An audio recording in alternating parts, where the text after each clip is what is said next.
Jai Shivrai guys. So today is our day 10 of our technical growth challenge, and today we are going to discuss about Spring Cloud API Gateway with Eureka Discovery. We have implemented same in our current project, so you can check my full blog for the steps. Now see, I will show you what is so we have created two projects here, Eureka servers and API Gateway.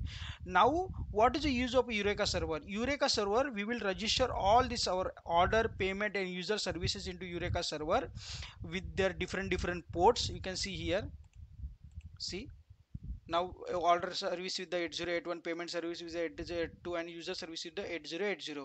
And API gateway, we will create one more project, and in API gateway we will register Eureka server. So whenever client will send any request, it will redirect to API gateway, and then it will redirect to Eureka server, API gateway to Eureka server, and then it will redirect to all the user services. See, so what is the use of this one? So when suppose we have this 808080818080, different port for different services, but uh, but suppose I want to call order service, user service, so no need to check the port. Okay, directly we can use 8085 port for all the services. I will show you here. See, you can see now user service is on 8080, user order service is on 8081.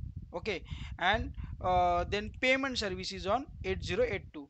Now after implementing the this API gateway, what will happen? See, you can use same port everywhere. 8085 you will get data here. Suppose you are passing 8085, you will get data. Suppose here you are passing 8085, here also you will get data. Then for all the payment, orders and users, you will get same data if you are implementing API gateway. Okay, so I will show you the code here. See, now you will go to Eureka server. In the Eureka server application, we have enabled the enable Eureka server because it is a server. Now in the application property, we will set the server dot port for Eureka server. So here you can check 8761, that the same port we have given to Eureka server. And here two properties we have to set. Name is Eureka server. In the pom.xml you have to add the Eureka server dependency because this is a Eureka server. Okay, Netflix Eureka server dependency you have to add, which is org spring framework.cloud. In that one, now what we will go see, now Eureka server we have set up. Now in Eureka server we have to add all the services. For me, see, in the pom.xml, see here you have to add Eureka client because this is a client we are adding into server. So Spring Cloud Starter Netflix Eureka client, this dependency you have to add in all the three services. Okay, and in the application property you have to add this URL because we are registering this into 8761. So Eureka client service URL default zone, this property you have to set the Eureka localhost port. Now in every, see, payment also you can check. Payment also we have, you can check here, we have client dependency Netflix client. And then in the application properties you can check here, we have set the default zone as a Eureka.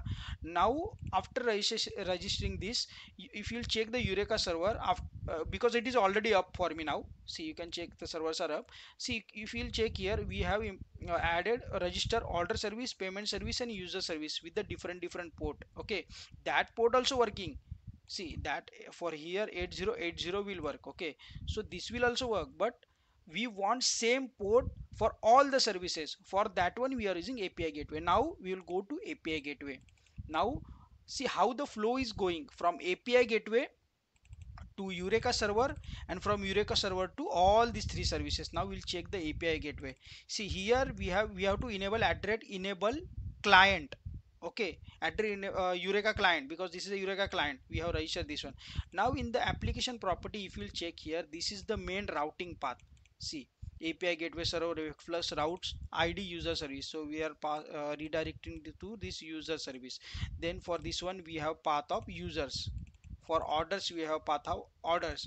For payments we have path of payments. See, orders, payment. So this way we can register our services into Eureka server, and then we can redirect from API gateway to that particular server. So no, see here, if you are giving user service name, directly it will redirect because we are calling by name, not by IP port. Okay, so that's why it is very helpful when you have so many services. Then at that time it will be very helpful for us to redirection.